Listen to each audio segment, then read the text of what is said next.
Jóvenes de quinto semestre, muy buen día. Esta es su clase de historia de nuestro tiempo.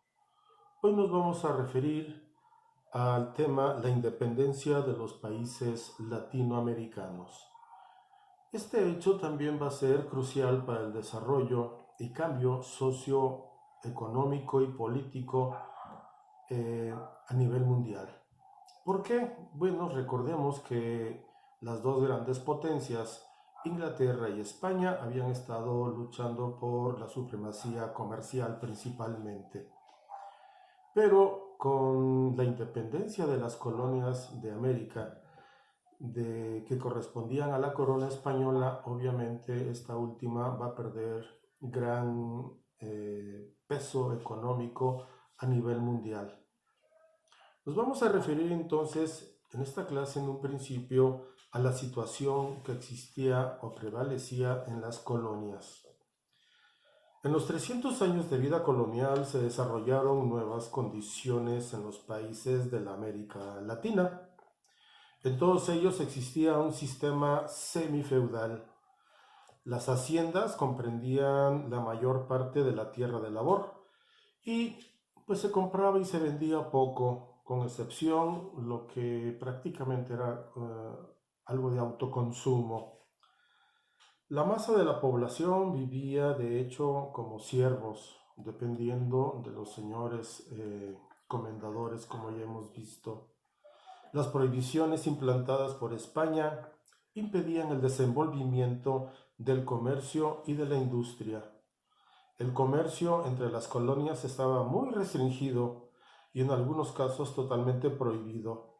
La corona española cobraba además fuertes impuestos como tributo personal, así como el quinto real que cobraban sobre la explotación de las minas. La estructura social entonces estaba relacionada con las diferencias raciales.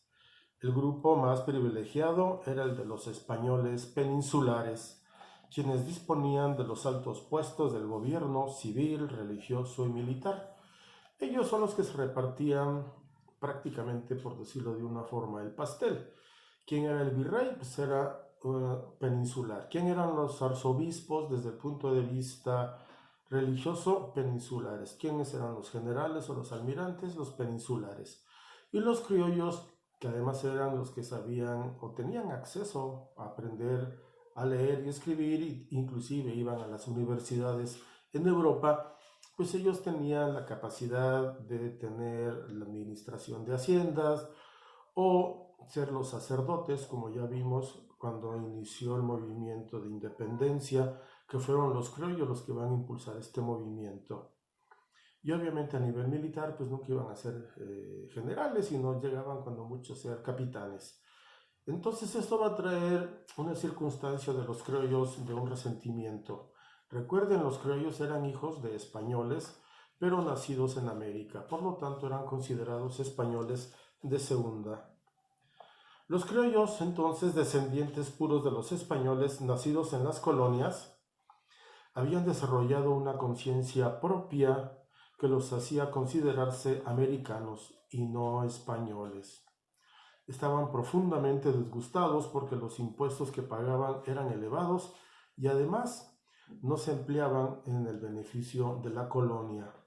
Por su situación económicamente fuerte, su alto nivel cultural, ya que inclusive a las universidades, esta clase aspiraba al dominio político de sus países, tratando de desplazar a los peninsulares. Recuerden que las colonias españolas no solamente era aquí la Nueva España, sino en toda América Latina.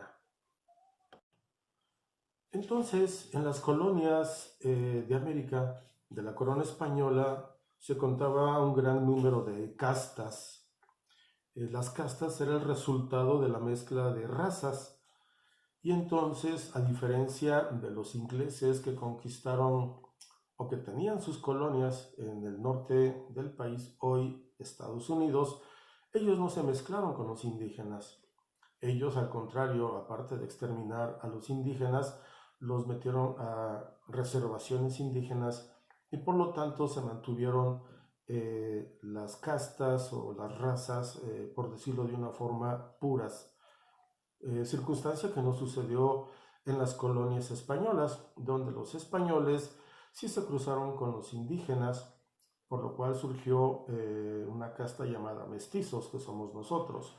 También trajeron a negros de África y los pusieron en el Caribe y en otras partes donde había necesidad de explotar o de canalizar la explotación de la caña de azúcar. Esto va a traer como consecuencia que haya varias mezclas y varios tipos de razas, por decirlo de una forma. Obviamente esto fue inventado por la religión católica en las colonias españolas y fue una manera de controlar. Las castas tenían que vestir de acuerdo a su forma de ser a nivel de la sociedad, estando hasta arriba los peninsulares, los criollos, los mestizos, los indígenas y paulatinamente otras castas.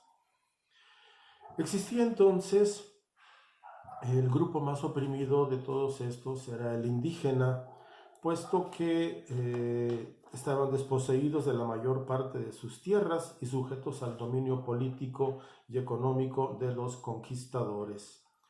Algunos países habían fuertes núcleos de esclavos negros o de sus descendientes que también vivían en una situación miserable y de esclavitud.